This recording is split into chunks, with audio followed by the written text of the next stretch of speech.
This program is made possible by the members and donors to the show. To support the work we do for as little as $1 a month, or to sign up as a member and get commercial-free versions of every episode, plus members-only bonus content, sign up at patreon.com/bestoftheleft, or visit the Contribute tab at bestoftheleft.com. And now, welcome to this episode of the award-winning Best of the Left podcast, in which we shall learn about the multi-pronged campaign to prevent as many people from voting as possible, and what we can do about it. Clips today come from CounterSpin, the Bradcast, Sunday Civics, the Gerrymandering Project, and Amicus, with our call to action giving tips on how to prepare yourself and others for the upcoming election. And remember that all of the details about each clip, including their source and original air date, are listed in the show notes and should be visible from whichever device you're using to listen.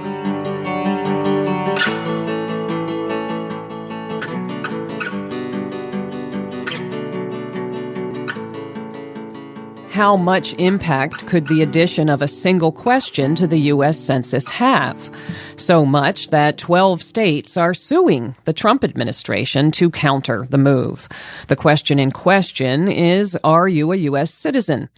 It might raise eyebrows coming from any White House, but coming from this one, the last-minute move raises tremendous concerns that only begin with the likelihood that the question would depress response. Karen Hobert Flynn is a longtime democracy reform activist and the president of Common Cause. She joins us now by phone from Washington, D.C. Welcome to CounterSpin, Karen Hobert Flynn. Thank you for having me. Well, what are the big concerns about adding a question about citizenship to the census? You know, Americans' founders created the census and wrote into the Constitution a requirement that their successors need to count all the nation's inhabitants every 10 years, because they understood that for a truly representative democracy, we must know how many of us there are in the country and the states in which we live. So inhabitants, not citizens, was the requirement. So people are alarmed when they see for the first time since 1950 that this administration wants to put a citizenship question in the census without any kind of testing, and in an atmosphere where we have seen this administration with its anti-immigrant rhetoric and long list of anti-immigrant policies and proposals, many that have been struck down by judges, it's created a tidal wave of fear and concern that any information they provide to the census, although it's supposed to be kept private, could be used to deport family members and neighbors. Absolutely. You know, I mean, in another context, I might have started with a sort of rhetorical, what's the big deal? But I think it's just so obvious in this case what the big deal potentially is. It's wholly appropriate, isn't it, to see this in the context of other moves by the administration. Why wouldn't respondents have concerns about confidentiality when this administration has said explicitly, we're looking to root out non-citizens, Right. Well, but then, of course, going on from that, if you undercount, what happens? There are many impacts that go to both the heart of our democratic system and also how that data is used by communities. For instance, that information is used by communities to decide if they need a new fire station. It has an impact on schools, resources in a community to deal with assistance for veterans, hospitals, transportation. And so the impacts are large. And then when it comes to our democracy, democracy means everyone counts and has equal and fair representation. So one, it's important to ensure every person is counted accurately so that they have fair political representation. This data that they collect is used by states to draw district lines. And those district lines determine how many seats a state will have in the House of Representatives, and also the maps drawn for state legislative districts. We already see some real challenges and the politicization of drawing maps that occurs every 10 years, where incumbents like to select their voters rather than the other way around. But this actually rigs the system before we even get to the part of redistricting. And so that's one of the biggest challenges. And it's interesting because the Census Bureau has really tried for the last several decades to remove that kind of politicization and to work to make sure that they can get the best count they can. Back in 2010, the Census Bureau worked with community organizations to do outreach, to let people know that the information that they collect is kept private and that nothing bad will happen to them if they comply and answer the census data. This move, I think, is going to really undermine that. It trashes that trust that's been built up. Well, Secretary of Commerce Wilbur Ross presented it as a kind of just a dry, sober, statistical matter. It has something to do with protecting voters, enforcing the Voting Rights Act. It's a little too Orwellian, almost even to engage. But what I really wanted to say is, at the same time, the Trump reelection campaign is fundraising off this possible change to the census, making it clear that it really does have something to do with what one of the former directors of the census, Kenneth Pruitt, said. It's a step toward not counting the people you don't want to count. That's right. Two things. One, this notion that the Voting Rights Act's enforcement is needed using census data has been debunked by Eric Holder, our former Attorney General. He, as Attorney General, and his predecessors never needed to get citizenship question on the census because they could use the data derived from the existing census process to use for any voting rights litigation. And actually, the Voting Rights Act, it was enacted in 1965, and the census hasn't included a citizenship question since 1950. So to suggest that now this administration is concerned about enforcement of the Voting Rights Act, really is laughable. Doesn't pass the sniff test. And then to that point about not counting the people you don't want. And this is coming from a former director of the census. 6 former directors of the census have written this letter saying this is a bad move, that it will dampen turnout. But then Pruitt goes on to say, no, we can actually see a strategy here, and it's an anti-democratic strategy. That's right. There's going to be more litigation besides the 12 states. I saw the NAACP is suing. We know California has already sued. So I expect that there are going to be many court challenges. And I'm not sure what that's going to mean for the timing of this. Usually if there are new questions, this is brought up early in the process. It's thoroughly vetted. Congress is involved in that process, and this is a very last-minute addition with no testing, and that's why it raises even greater concerns. Well, and that was going to be my final question, is what do you see happening? It sounds like a lot of lawsuits. Is there any way for folks to weigh in, or do we just kind of, watch what happens? I do think that it is important for citizens to let their elected officials know that a citizenship question is a bad decision for the census, for our communities, and for America. And they should be urging their members of Congress to weigh in against this citizenship question. And I also think that we will also see more litigation around this matter, so I don't think this is going to be a settled matter anytime soon.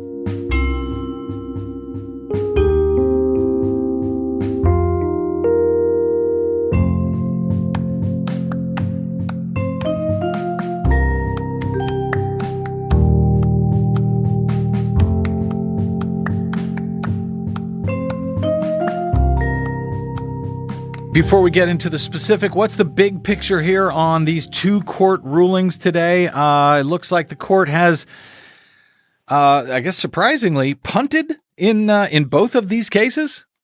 Yeah, I think the big takeaway here is really that the court ducked. They had an opportunity in front of them in both of these cases, a really clear opportunity, I think, and that's what's so frustrating and sad about today, is that both of these cases were fairly crystal clear as far as what happened. Mm-hmm. You laid out Wisconsin really well. 2012 Democrats get 174,000 more votes. Republicans take 60 of the 99 seats. In Maryland, you had a district, the 6th district, in which more people were shuffled in and out of it than any other district in the country in the 2011 redistricting process. You had a Democratic gerrymander in Maryland. You had the Republican gerrymander in Wisconsin. It seemed like it was lining up that if the courts had wanted to step in here, they could say it was bipartisan. They had a First Amendment challenge, they had a 14th Amendment challenge, and they had a buffet of statistical standards and evidence that all pointed in the same direction and that revealed exactly what had happened here. And instead, they ducked. Well, what happened here? Let's start with Wisconsin. You got Gilby Whitford. They had federal court tossed out the entire state legislative map for the Wisconsin State Assembly. On what basis did the court find how is it that they came up with a reason to not rule one way or another here? What have they ordered shall happen from here? Well, the ruling in Wisconsin is that the Democratic voters who brought the lawsuit lacked standing to do so. So essentially that means that they could not prove direct injury to themselves or that their votes had been diluted within their individual districts. So as a result, they could not challenge a statewide map. They still had the opportunity to vote for their representative and to elect a representative, but they were challenging a statewide map and not their individual district map. So the court sent it back to the lower court, which was a federal court. A 3-judge panel ruled on this case a year or so ago, to be re-argued, and essentially invited them to, bring on more plaintiffs or to bring on other, statewide associations, perhaps like a political party, on board, and to go ahead and re-argue that case. Is the suggestion that they're going to have to literally, in Wisconsin, argue district by district, find plaintiffs in each district to specifically argue why that specific district is a partisan gerrymander? I think that is what they are going to have to do. Yes, it's completely ridiculous, right? Because the idea that your vote is not diluted because you are able to cast a ballot in a gerrymandered district misses the entire point of what these gerrymanders do. What these gerrymanders do is they sort voters by political purposes in order to make it possible for one party to entrench themselves in power for a decade. It is a state. The very act of gerrymandering a statewide map is statewide. It's made up of all of these districts, but all of them are pieces of a puzzle, right? Right. So to say that simply because you are allowed to vote in one of those districts and your vote still matters in that district does not mean that you are able to actually translate your vote into political power in the state capitol, or that you have the ability to call back those legislators if they embark on a political course you disagree with. And we saw that very specifically in the other case, certainly in Maryland, where there was just one U.S. House district in question and where the Democrats actually admitted they redrew this U.S. House district for partisan advantage. Am I correct that they didn't try to hide from that in the Maryland case? They did not. The depositions in that case are very clear. The Democrats in the emails, they talked about going after an 8-0 map in that state when they realized they couldn't do that without putting a couple of incumbents at risk. They decided to draw a safe 7-1 map. And if you take a look at those districts in Maryland, they snake all over the state. It's one of those times when you can simply look at a map and say, okay, something is is wrong here.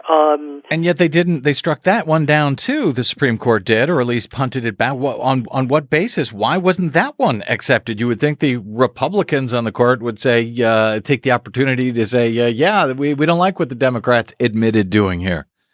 Well, what the court said in that case was a little bit different. The court was being asked to force a new map to be drawn right now and to grant immediate relief in that case. Mm-hmm. The court declined to do so and instead sent it back down to the lower court to be re-argued and for that case to continue. The problem is, by punting, the clock is going to run out on this entire cycle. These maps are in place for 10 years. They are adopted after the census in the 0 year, so these 2011 maps are going to be around until after the 2020 election. These decisions today essentially mean that the 2018 election is going to be run on unconstitutional on maps that courts have declared unconstitutional. Yep.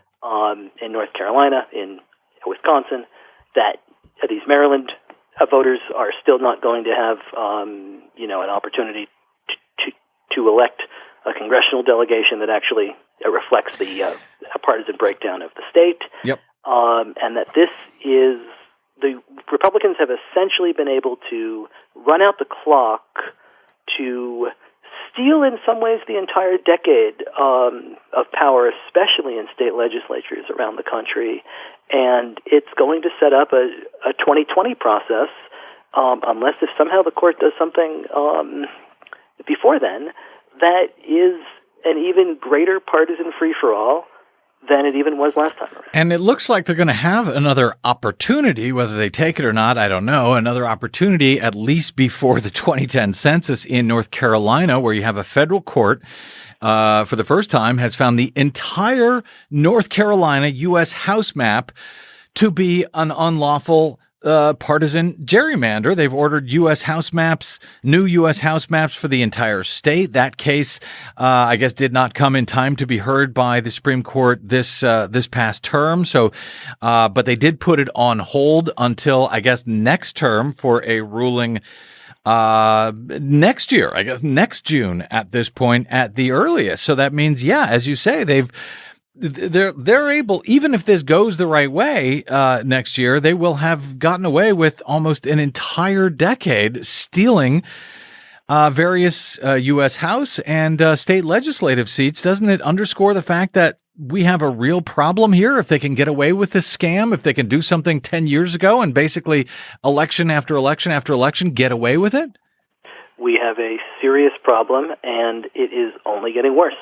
The kind of technology and partisan intent that made this possible in 2010 and 2011 has only intensified. When map makers sit down in 2021 after this census, which, as we know and as you've covered so well, is also fraught with so many different political problems, they are going to have more data, better technology, and they will be able to draw even more surgically precise maps. And that litigation will presumably begin right after 2022, and it will probably run until 2029, and another decade will be lost. The court had a moment here when it had the opportunity to stand up for a democracy and for fairness and the idea that every vote counts. Justice Kennedy laid out a standard 14 years ago in the Veith case out of Pennsylvania, the last time this came before the court, and the lawyers in the Maryland and Wisconsin case followed his roadmap precisely, and Kennedy today still has not seen enough to actually do something. And it is to all of our detriment as we head toward 2018 and 2020. Fair maps and votes counting should not be a partisan issue. It should be a basic issue of small d democratic rights.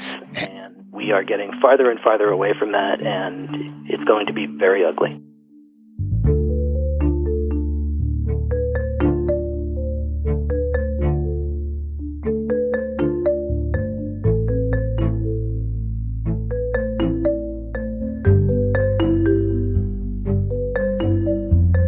case you didn't know it, you can be part of the show. Voicemail messages from listeners just like you have been the basis for all kinds of interesting conversations we've had over the years in the voicemail and final comment section at the end of each episode. So whether you want to agree, disagree, or simply have a question, we would love to hear from you. The number to dial is 202-999-3991.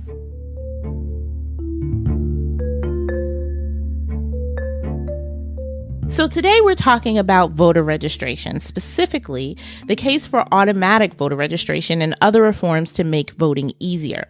Why do we have to register to vote in the first place? If we all become eligible when we turn 18, why isn't it automatic?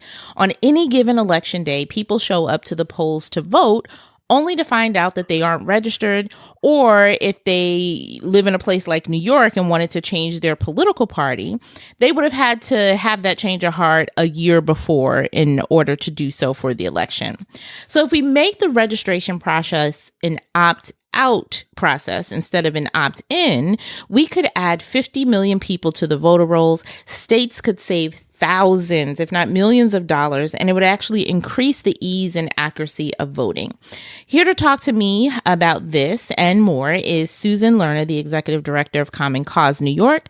Susan joined Common Cause in 2007, and before that, she was the Executive Director of the California Clean Money Campaign. Susan, welcome to Sunday Civics. I'm delighted to be here. Thank you. So, Susan, part of Common Cause's work is to modernize voter registration systems so that voters can, maybe register online or make sure that registration is automatic. What's in our way from making that happen? Well, a couple of things.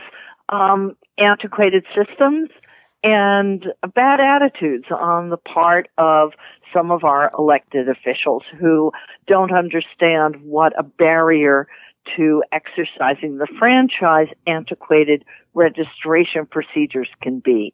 You know, a lot of people say, oh, I didn't find it hard to register. I don't understand why there's a problem.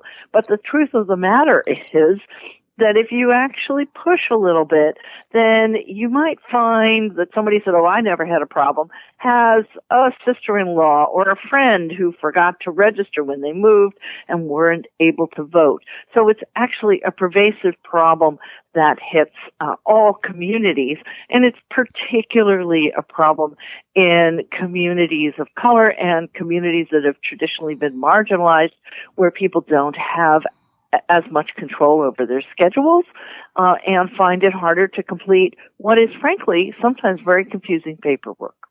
Yeah, I mean, if you look at, we're doing the process for the resources part of our show of going to each state's website to find out what the laws are, the procedures for registering and voting. And even on the individual websites, it's a lot of text. It can be confusing. Do I need ID to register or only to vote? And then what type of ID? And then how long do I have to register in advance before Election Day? What is the case against automatic voter registration or even registration the same day as Election Day? Well, some people are frightened that there would be a security issue, that people who are ineligible, these fictional millions of uneligible voters who the current president says, constantly vote. These allegations we hear about busloads of people coming from one state to another to fraudulently vote. And, these are all myths. It's simply not anything which has ever happened. And there really have not been substantial problems. In fact, what we've seen, amazingly and ironically enough, is when there are problems with people trying to fraudulently register, they tend to be people who are trying to show the system's broken, who then get caught for trying to vote twice or to fraudulently register. So security is the excuse that's used. But in actuality, what we've seen is an automatic voter registration system properly set up is actually more secure than our current registration system and really helps to be sure that eligible voters are actually on the voter rolls, and voter rolls that are much more accurate and what database people call cleaner. Now, but is there some complications with that when you're talking about, because remember, for those of you who are listening, there is no central database of registered voters. This is part of the reason, when we talked about on a previous show, why so many states, both Republican-led and Democrat-led, were in opposition to the request from the current administration to send their voter registration list, because there doesn't exist this centralized database. So we're talking about each state developing their own process, are we not, Susan? We are, but we already have that requirement in the Help America Vote Act. Every state is required to have a database of registered voters. And some states have set up communications between them, among them, in order to ensure that when somebody moves from one state to another, that they're appropriately removed off their former state's voter rolls and properly placed on their current state's voter rolls. So there are correct ways to do this. The problem is that we have some forces who are currently allied with the current federal administration who actually want to use the process of being sure our voter rolls are accurate to improperly remove people. So we have to be very vigilant. Yeah. So let's talk a little bit about the removal process and how that would intersect with automatic voter registration. Because when we talk, well, let's step back a second. If we're talking about automatic voter registration, we're saying when you become eligible, which is turning 18, you are automatically registered to vote. Well, there are two different ways to do it. Sure. Okay.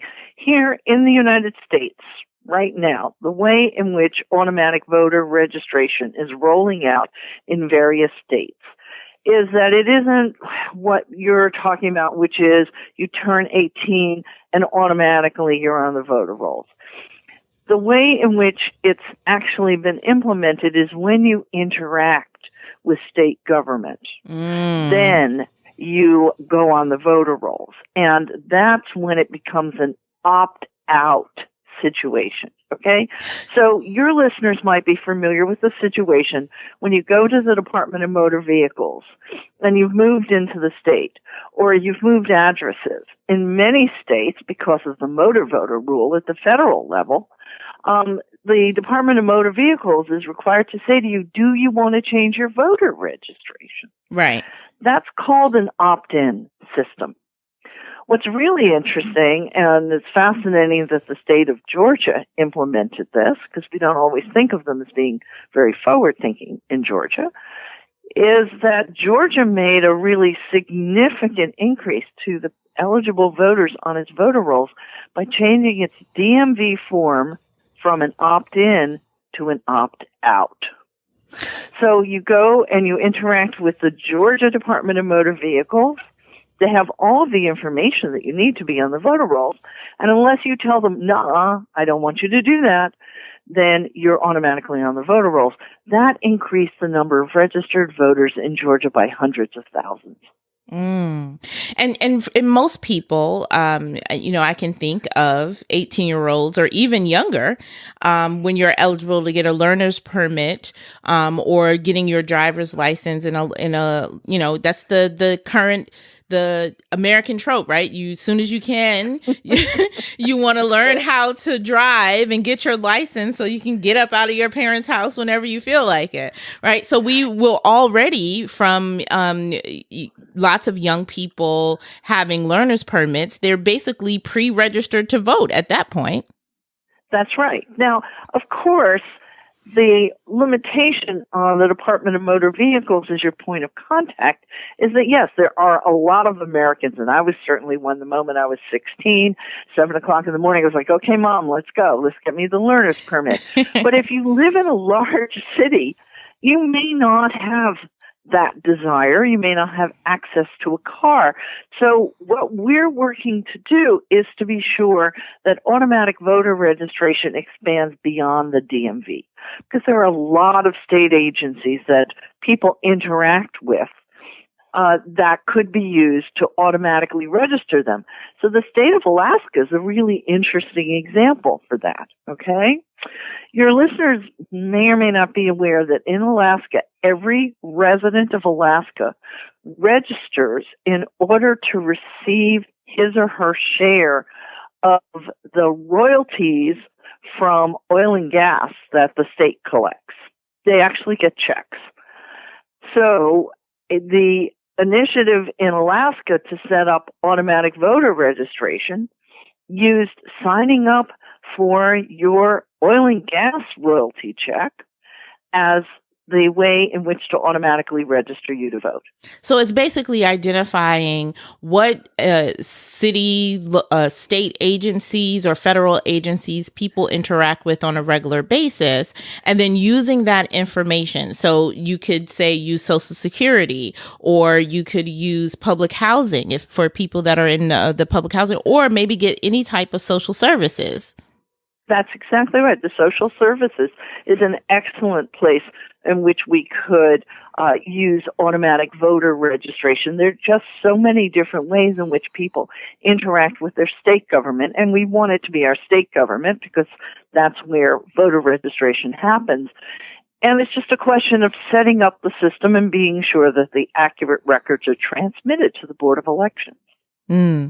Well, this seems like an opportunity, as we say on this show, to bring about what type of civic action can an individual take in order to help advance this issue. So what can the individual user, listener, take from this conversation, Susan, and use it to take civic action in their state?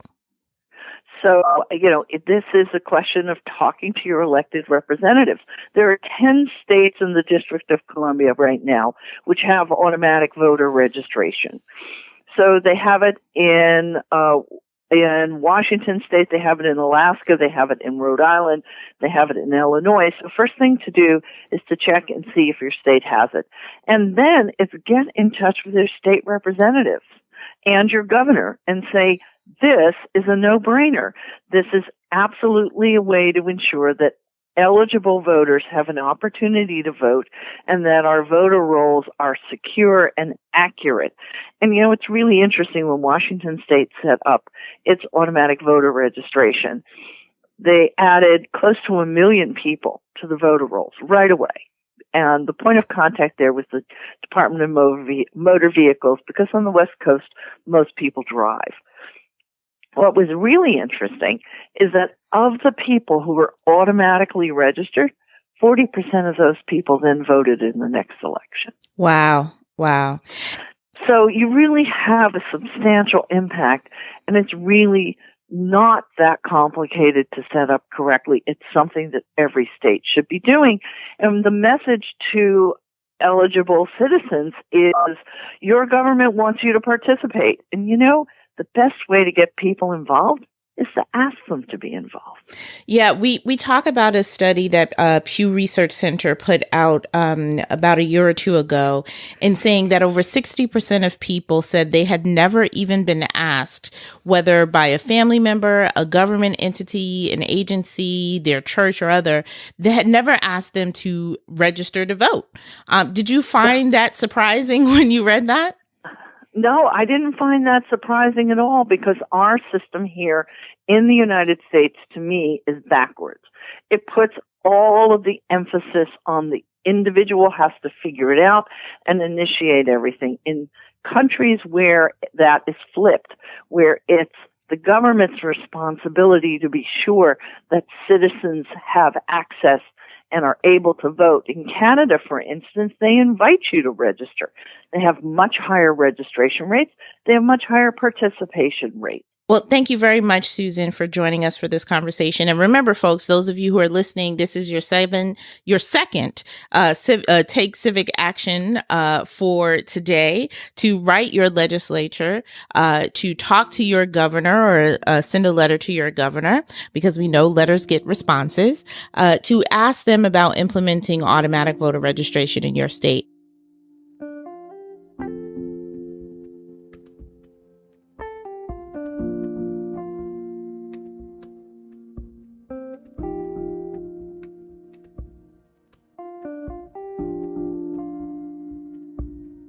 If you would love a way to financially support this show without it costing you anything, there's good news. You can support the show by bookmarking and using my affiliate link every time you shop with that company online.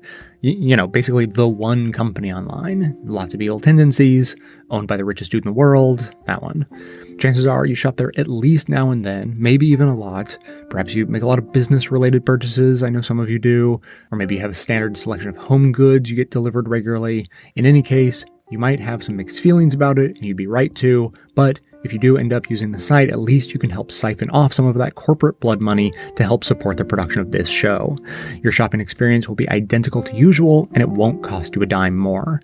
You can get the affiliate link from the show notes on the device you're using to listen right now, or you can find it on the sidebar of the homepage at bestofleft.com. You can bookmark the link so you can set it and forget it while continuing to support us into the future. It helps more than you think, I promise it does, and the more who join in, the more it helps. So thanks for taking the time.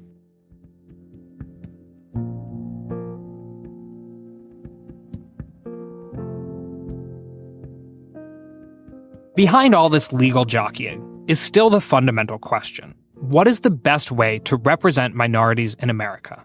And that's not just a legal debate. It's a moral and philosophical one. I have never personally been one that think that increasing the numbers of the Black caucus in Congress, for example, necessarily equated to a plus for the African American community. Again, Derek Smith, a political action chair for the state NAACP.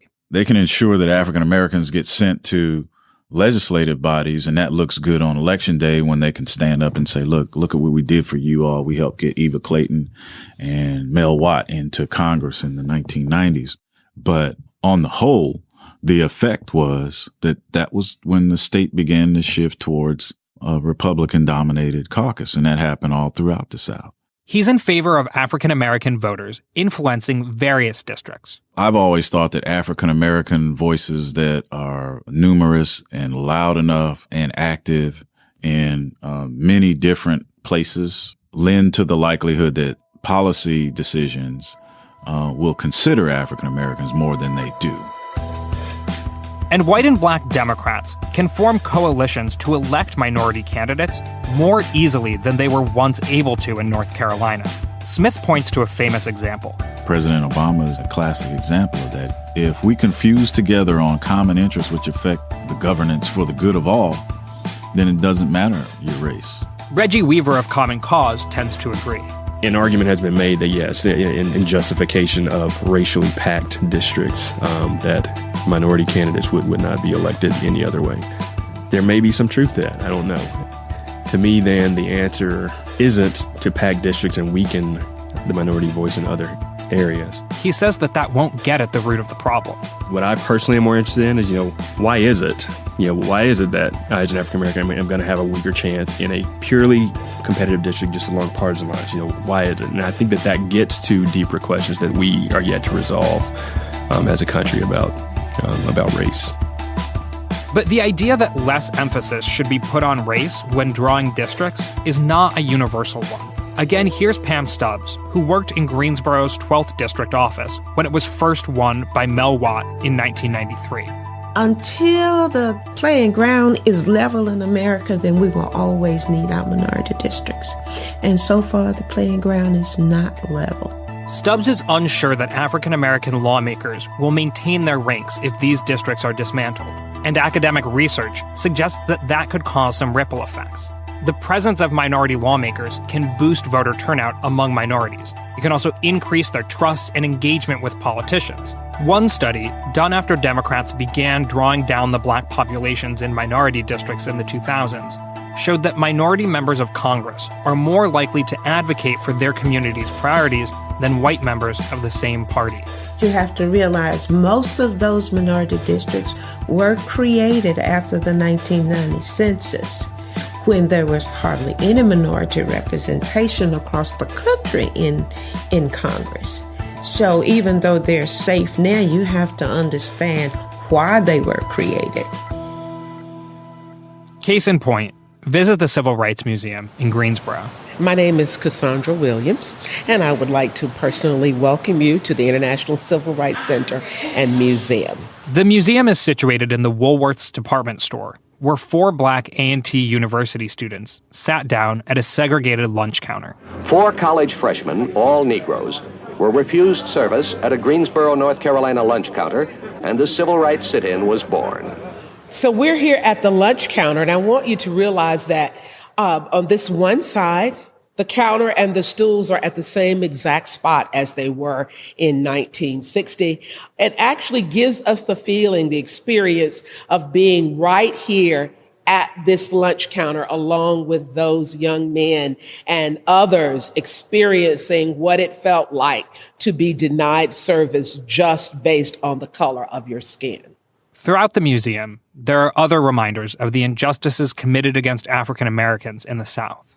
There was violence. Here, as we see men, women, and children attending what was often advertised as an evening's entertainment to come and watch the lynching, the burning of persons, African-American descent. It was, in many cases, the mob became judge, jury, and executioner. There were also arbitrary tests meant to disenfranchise black voters. Some states or cities used a jar of beans on the counter, having people to guess the correct number of beans in the jar. It wasn't, though, about the correct number of beans in the jar. It was about the color of a person's skin. Then, when you arrive at the Voting Rights Act section of the museum, there's a striking installment. Now, when we look at this list on the wall here, you see African Americans elected to federal or statewide constitutional offices. It's a floor-to-ceiling list showing the date African American lawmakers were elected from each state. Let's look at North Carolina. In the years right after the Civil War, during Reconstruction, we see that there were 4 black men elected to represent the state of North Carolina in the House of Representatives. But then we see about a 100-year gap before Mrs. Eva Clayton was elected to represent North Carolina. In state after state across the South, that 100-year gap persisted. We see that same gap in South Carolina. We see it in Alabama, Florida. We see 1871, and then another 100-year gap is there. We can see it in Georgia, in Louisiana, from 1875, and then not until 1991. In many states, that gap only ends in the early 1990s, when states were forced to draw majority black districts. So it's easy to understand why the conversation about majority-minority districts can be so contentious and emotional.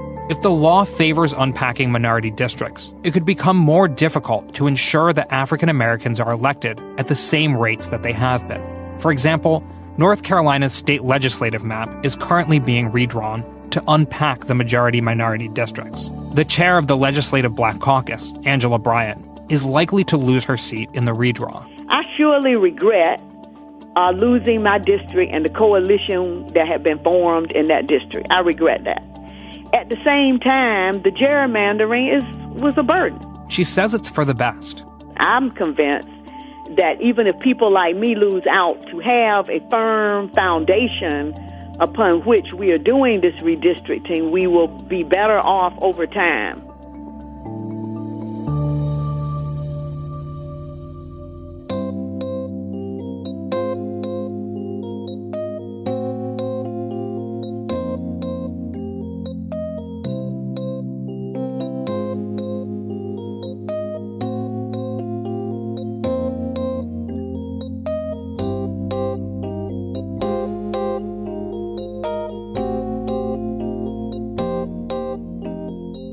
This is actually a bipartisan problem. I mean, it is. Sure, it is not. sure. You know, it seems as though you and I are talking about it as though, you know, it redounds to the benefit to the Democrats, blah blah blah. But the truth is, I mean, one of the things we learned in the Maryland case is it's really bad no matter who does it, and the impulse to do it is equally strong no matter what party you're in. This is actually an area where the court could just do the country a massive bipartisan service and create some standards, right? That's been our hope, and it continues to be that. Of course, there's no monopoly on interest in doing this practice in one party. It happened to be that the Republicans were in a very effective position to do it in 2011, 2010 being an extraordinarily good Republican year. Plus, there was a lot of really careful planning to take over some of these legislatures. But in the past, there's lots of history of Democratic gerrymanders, California being a famous example before they got their independent commission. So the problem is certainly not a Republican or Democratic problem. It's an American problem. It's a problem of democracy. And if I'm right about the one thing that I seem to write in every second column, that folks are really losing confidence in voting generally. And that, we're going to talk about Houston in a minute and voter purges in a minute and ID and, the vote fraud commission. But this is just another log on the fire to convince Americans that your vote just doesn't matter, so why bother? I mean, it just seems in terms of signaling as though it's such a dispiriting signal that the court says this is just too political to get involved in it. But the political effect is a greater loss of confidence in the power of your vote. Right. I mean, it's not an area where I think the court, if it's thinking correctly, should just say, we're just not going to do this because we don't want to seem political. That is a political act of massive proportions that makes the democracy worse. Can you tell me for 1 second, Paul, whether you have confidence that what fixes this is the states? And of course, I'm thinking of Pennsylvania, which just does it. The state Supreme Court says, you know what? We're not waiting around anymore. We're checking a map. Is that going to be the fix? It may be in a few places. It takes a state Supreme Court that is sufficiently apolitical or perhaps political in the opposite direction from the legislature for that to happen. In many states, the state Supreme Courts are pretty politicized. They run partisan races for the Supreme Court. And so I think that it may be that the Pennsylvania Supreme Court decision is going to be not commonly replicated in the future, but people will try, and certainly they should. There's no reason why, if the U.S. Supreme Court says we're not going to let these cases be litigated under the U.S. Constitution, why people can't litigate them under state constitutions. And the Pennsylvania case is an example. If we don't succeed in getting the U.S. Supreme Court to help us here eventually, I think that will be one strategy, and the other will be a mounting popular revolt that's pushing for independent commissions all over the country. And is there some steam? I mean, do you feel like that is a movement that is burgeoning and growing, or do you think it's something that people chatter about? I know there are groups doing extraordinary work, but do you feel as though that could happen, or is this another area where we're just too politicized and angry to make progress on those fronts? Well, it's on the ballot in 4 states this fall. A good example is Michigan, where there was a citizens group, a real grassroots group, got together, went out and gathered signatures to get it on the ballot for a state constitutional amendment. And without any paid people, they got something like 450,000 signatures to put it on the ballot. So I think there was a lot of popular sentiment.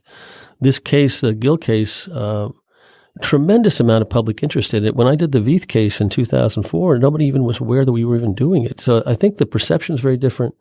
There are groups all over the country pushing for this in those states that don't have independent commissions. And so I think my sense is that will continue to be a direction we'll go. It'll just take a very, very long time. In many states, it's hard to get a state constitutional amendment on the ballot. You have to pass it, for example, in Virginia. And I believe it's true in Wisconsin, too. The legislature has to pass it first twice in 2 sessions, consecutive sessions, which ain't going to happen in a lot of places. Can we turn for a minute to Husted, which was the Ohio voter purge case? And I feel like that happened 270 years ago, but I believe it was within the last few weeks.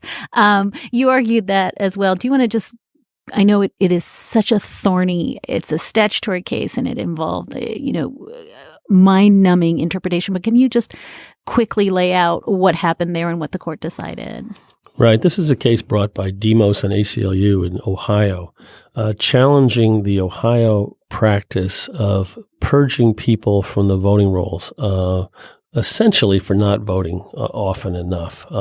And this whole area of when you can purge and when you can't is regulated under federal statutory law, the National Voter Registration Act. And it was a confusingly written law, and then it got even more confusing 10 years later when the Congress amended it.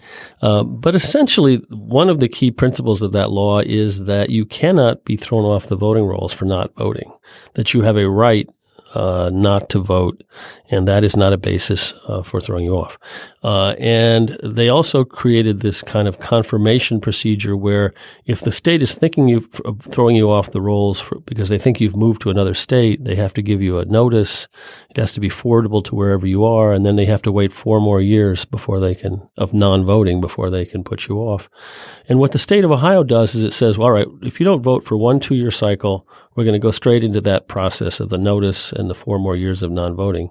And essentially what happens is then people don't vote for 6 years, and they fail to return one notice that they get in the mail, which is something like 70-75% of the people who get it just throw it in the trash. And you end up with hundreds and hundreds of thousands of people being purged on the theory that they've moved to another state when all that's really happened is they haven't voted for 6 years. And the great irony of the case is you have a right not to vote for 6 years, but somehow because there's this notice that gets sent in the middle of that period, the court held 5-4 that we're not going to treat this as if the state has purged you solely for non-voting. We're going to say you're purged solely for non-voting and throwing a piece of mail that you got from the state in the trash. And Justice Alito, writing that opinion, makes this point. He says, we're not punishing you for not voting. This is a proxy for moving. This is a good proxy for moving. We're not going to second guess.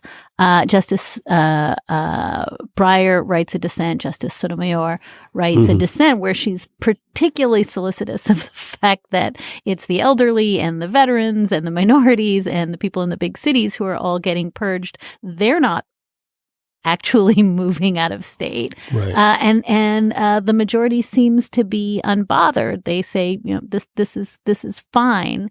Is this another one of those cases that I actually think this will have a huge impact going forward? Well, what's scary, I guess, is that Ohio was the most aggressive at following this kind of a policy of using a period of non-voting to trigger the confirmation process, the notice, and the 4 more years. And they did it based just on missing one midterm election, 1 2-year period. And that now is a template that others can copy around the country if they too want to engage in aggressive vote purges, which all the studies show they do disparately impact poorer people, people of color, people who have much less flexibility in their lives to vote, less resources. And so it is a way to shave a little bit of the electorate off with a clear partisan impact. We had Dale Ho on the show teeing up. I remember that. And he said something that I've been thinking about, and I guess I want to ask you about. He said the reason to be more anxious about the vote purges in Husted, even than Gill, is that all happens under cover of darkness, that it's really it's very easy to construct ways to purge your rolls, and it doesn't happen flagrantly and openly the way gerrymanders happen. And then I think he added the even more dispiriting comment that then it becomes very hard to litigate and very costly to litigate. Is that your experience?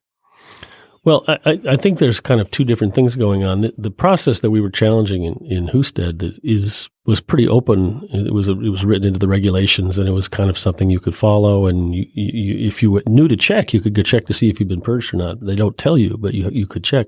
The other concern, and I think this may have been what Dale was talking about, is there's a lot of stuff going on at the local level where people just disappear from the voting rolls. We had people in Alabama showing up to vote. They had voted in 2016. This is in the Roy Moore election, and they just weren't there anymore. We had people showing up in Richmond to vote in 2016, and they had these are the inner city Richmond. Their addresses had been changed to the affluent suburbs somewhere. So they weren't allowed to vote. None of that was actually, that was just a lot of funny business going on. And that's very hard to police. So here's my last big picture question, Paul. And this is going to be a big one, I can tell. Well, no, I'm just, I'm sitting here, I'm thinking our election system is so broken. I can't remember who wrote it after Husted was decided. Like, why are we using mail? Who looks at mail? Who under the age of 60 ever opens some rando thing they get that sits on their kitchen counter? And we're using post offices, and the system is broken, and then we're relying on these crazy old school presumptions like mail, and then we have insane problems with our how our voting works, and we have insane problems with registration, and we have insane problems with voting machines that are all crazy. It's all just awful. And I guess my producer just doubled over laughing in the booth. But I guess I just think, why do we only think about how bad voting is for the week before an election in November? Why don't we get ahead of this monstrous, intractable problem and fix it nationwide? I guess that's what Motor Voter was supposed to do. The National Voter Registration Act was trying to do that. Then there was the act 10 years later was Help America Vote Act. And there have been efforts by Congress to improve the system, to have statewide registration, state registries. And in fact, a lot of good things were done through those statutes to eliminate some of the really abusive practices that existed before. And it used to be that the registration was only at the county. You didn't even know, the state didn't even know who was registered. And so things have gotten better in some ways, but they've gotten worse in other ways. And part of it is deliberate. These voter ID problems, voter registration problems, a lot of that is deliberate. And that, and a lot of the problems we have come from the fact that the system is so decentralized. We have state by state, which also, though, is in some ways the virtue of it. It makes it much harder for some nefarious foreign power to come in and take over the system if it's all over the place, run by all sorts of different places, people, different machines and different computers and things. So in some ways, maybe that's what's going to save us. Yeah. The upside is that they can only hack North Dakota and they can't get all of it. Well, I will sleep better tonight knowing that that's the bulwark against massive Russian hacking. So I guess the underpinning of my question is: do people care enough to fix this, or it's just too much? What would it take? If you and I agree, and I think we do, that gerrymandering is really a threat to democracy as we know it, that purges are a threat, that we should be encouraging people to vote, we want to make it easier. How do we get people to think that this is something that matters and that there is something to be done, rather than flinging up their hands and saying that, Vladimir Putin votes for me? My own sense is that there's greater interest in improving and protecting our democracy right now than there has been in many years, maybe ever. And so the popular push for independent commissions for gerrymandering is a good example. I think that there's no substitute, though, for public pressure to fix the problems. And, we may have to have a really terrible set of problems, even more than we've had before these problems get fixed. But there's no reason to think that we can't do it. It's not technologically impossible. It's not like we just have to have a political will to make the system better.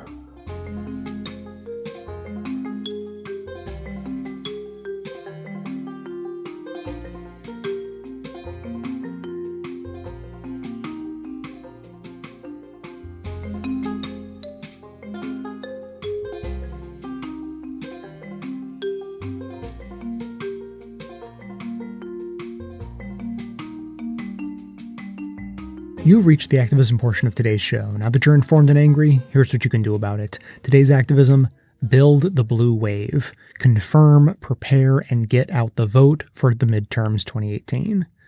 November is coming, and there's been a lot of talk about a so-called blue wave that I'm sure many are already taking for granted. But we must keep reminding ourselves that the wave will not happen simply because we feel like it will. It's going to take work. It's going to take our free time and weekends. It's going to take our limited patience and energy. And it's absolutely the most important thing we will do in the Trump era. With a deluge of voter suppression laws in recent years, voting isn't easy. It requires research and, depending on your situation, may require time-sensitive actions ahead of Election Day. So here are your steps and resources for becoming a blue wave builder as we head into the midterm elections. Number 1, double, triple, maybe even quadruple check that you are registered and on the voter rolls. Sadly, this is not just an action for people who have recently moved. This is for everyone. During the primaries, there were multiple reports of longtime residents heading to the polls only to find out that they were not on the rolls. Those voters had to fill out provisional ballots, and with many states looking for any reason to purge as many voters as they can, every single one of us needs to be on guard when it comes to our voter registration status. Go to rockthevote.org and under the Resources tab, use the Voter Registration Lookup tool. You just enter your information to confirm or check your voter registration for your current address, and the results are almost instant. It'd be wise to check multiple times leading up to November 6th. And number 2, make sure you and everyone you know understands your state's voter ID laws inside and out. Did your name change recently? If you live in a state with a voter ID law, you may need to get a new ID to ensure your name matches your voter registration. VoteRiders.org focuses entirely on helping people understand voter ID laws in their states and getting what they need to vote. You can check out their voter ID info cards for each state on their website and or call their hotline for help at 844-338-8743. Now, number 3, know your state's cutoff date for voter registration and absentee ballot dates and rules. When it comes to registering, every state is different. Some let you register to vote the day before Election Day, and others have registration cutoffs months in advance. Some states require certain excuses to request an absentee ballot. Learn these rules for your state and be an evangelist for voting knowledge. Again, go to rockthevote.org and under the Get Ready to Vote dropdown, select State Information. There, you'll be able to easily find your state's election dates and deadlines and a whole bunch of other state-specific information. Number 4, help other people with steps 1, 2, and 3. Whether it's an elderly family member or neighbor, a super busy parent you know, or a first-time voter, help educate people in your community on your state's laws and encourage them to not only register, but confirm their voter registration and prepare for voter ID laws. Drive them to the town hall or the DMV if they need a ride, or offer to watch the kids while they go. Support each other in the name of democracy, and don't forget to share this info via social media too. And finally, number 5, join a Get Out the Vote effort. There is so much on the line in this election, and the results will impact the country for decades to come, especially the most vulnerable among us. We need people on the ground canvassing and registering voters early. Find a local chapter of a Get Out the Vote effort like Rock the Vote and Next Gen America, or Get Out the Vote arms of organizations like the ACLU, the NAACP, NARAL, the League of Women Voters, and Let America Vote. We have the power to build a blue tsunami in November if we all work together. The segment notes include all of the links to this information as well as additional resources, and as always, this and every activism segment we produce is archived and organized under the Activism tab at bestoftheleft.com. So if making sure the blue wave becomes a reality is important to you, be sure to hit the share buttons to spread the word via social media so that others in your network can spread the word too.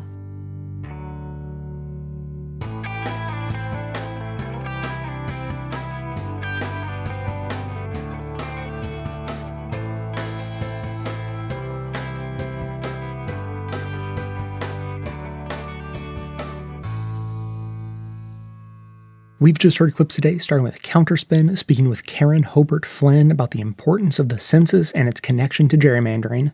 The Bradcast spoke with gerrymandering expert David Daley about how the Supreme Court punted on 2 opportunities to weigh in on partisan gerrymandering. Sunday Civics made the case for automatic voter registration and gave tips on how to get involved.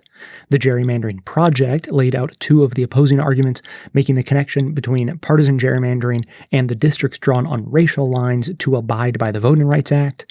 Amicus discussed how the failure to address gerrymandering is helping to chip away at citizens' faith in the democratic system. And finally, you just heard our activism for today to do the most effective thing most people can do in an election year: prepare for the upcoming election. For further explanation on the subject, I recommend checking out the Bradcast for all things election integrity, from secure and accountable voting systems to voting rights and suppression to gerrymandering and everything in between.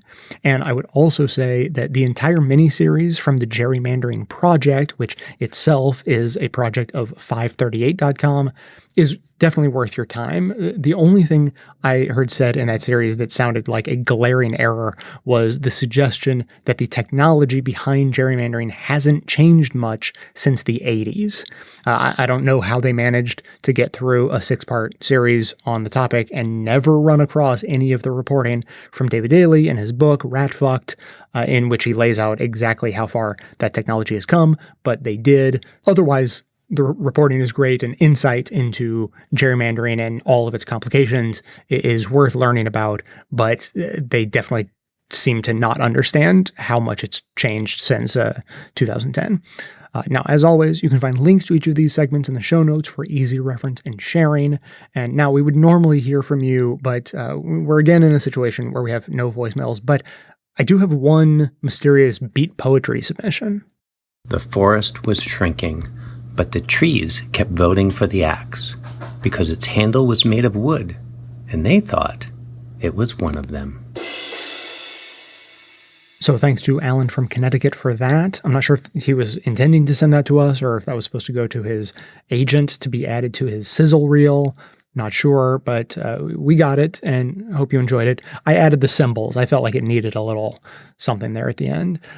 But now, here at the end of the show, I just want to add a couple more things, like as if we needed any more reasons why gerrymandering is terrible. There's one thing I heard during my research for today's show that got me thinking, and none of the options are good. I'm not sure if I agree with what this person said, but if they're not right, then there's like an equally bad explanation to take its place.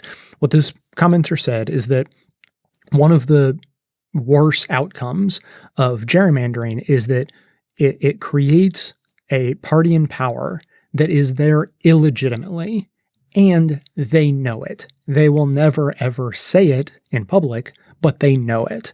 And so what this person was arguing is that dynamic of sort of knowing that your power is illegitimate and may be taken away sometime soon, because if someone catches on, or if the laws change, or if the gerrymandering is taken away, then you know, like, you're probably going to be gone. And so the dynamic of that creates this incentive to do what this commenter described as like the worst aspects of what your party stands for, like the least popular things. And I'm not sure that that's exactly true. I mean, you could make an equally believable argument going in exactly the other direction. You could say that gerrymandering creates a scenario in which your seats are so safe that you actually don't feel like, you might feel like you're there illegitimately, but you know that the dynamics of the election are such that you can do whatever you want and you won't lose your seat. So there's no instinct to be moderate. There's no instinct to, moderate your baser instincts for legislation. There's no moderating effect on taking whatever corporations say they want from you and ushering it unquestioningly into law. And so I feel like that dynamic, the gerrymandering creates a mentality in the politician. Honestly, it could go either way, but the result is identical either way, and they're both terrible. So, gerrymandering is bad because it basically squashes what people actually desire to have happen in their government in what is sort of a democracy / republic. So it's bad, it's un-American for all those reasons.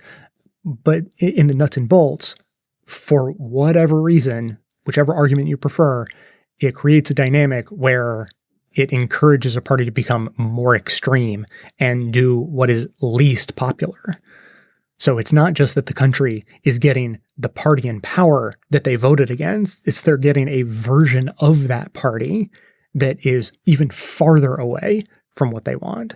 So just to add another reason to the pile that gerrymandering is terrible and destroying democracy.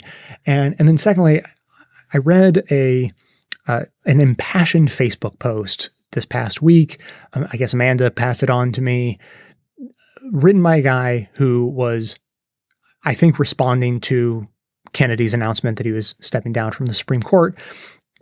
And he was writing this inspirational-ish article just on Facebook about how we really shouldn't be saying that we're fucked for all of the different reasons, for all the reasons that so many other countries have been in such worse places than we have been and come back from it, just from the fact that there are still options to right this ship. Like, for all the reasons, he's saying, look, I understand why you would emotionally say, well, geez, now we're really fucked. But you just can't say it and really mean it, because you're misunderstanding the dynamics at play. If you really think, okay, we're done, it's impossible, we can't move forward from here, then you're just wrong, is his argument. And that's all fine and good. I generally agree with all of that. What I want to highlight, though, and what pissed me off, is not because I disagree with what he said, but what he said was that he comes from an extreme far left mentality, dabbling in the anarchism wing of political thought. And what he just sort of like briefly references in an offhand sort of way is that people from that wing, this political mentality that he has been a part of, have had it more or less driven into them that voting is not the way to go, and that like buying into the system is not the way to go, or working within the system, trying to get power within the system. Because if you're trying to tear down the system, I guess you do it from the outside. I'm not super familiar with their strategy or what they say amongst themselves, but he reminded me of this far left-wing mentality to do away with politics and just eschew the whole thing and not be involved. I feel like there's a direct line that can be drawn from, 50 years ago when, I don't even know when the stupid little catchphrases about not voting were originally phrased. The don't vote, it just encourages the bastards, or the better one, if voting mattered, they wouldn't let you do it. You can draw a straight line from those all the way right up to what this guy is saying about the current batch of far left politically minded people who think it's a better strategy to not vote. And I just can't even begin to wrap my mind around that. I think the most telling of those phrases is that second one I said, that, if voting mattered, they wouldn't let you do it. All you have to do is look at what the far right wants. And they have been trying to stop people from voting for decades. So that phrase is right. And it shouldn't be an excuse to not vote because it makes it sound like it doesn't matter. It should be a call to action to vote, because if it mattered, they wouldn't let you do it. And guess what? They are trying as hard as they can to not let you do it. So what more evidence do you need? Clearly, you do not want to align yourself with the far right, who is making every effort to stop people from voting because they obviously appear to believe that it matters. As always, keep the voicemails coming in. If you have comments, questions, or poetry you want to submit, the number is 202-999-3991. That is going to be it for today. Thanks to everyone for listening. Thanks to those who support the show by becoming a member or making donations of any size at patreon.com/bestofleft. That is absolutely how the program survives. Of course, everyone can support the show just by telling everyone you know about it and leaving us glowing reviews on iTunes and Facebook to help others find the show. For details on the show itself, including links to all of the sources and music used in this and every episode, episode, all that information can always be found in the show notes on the blog and on the device you're using to listen.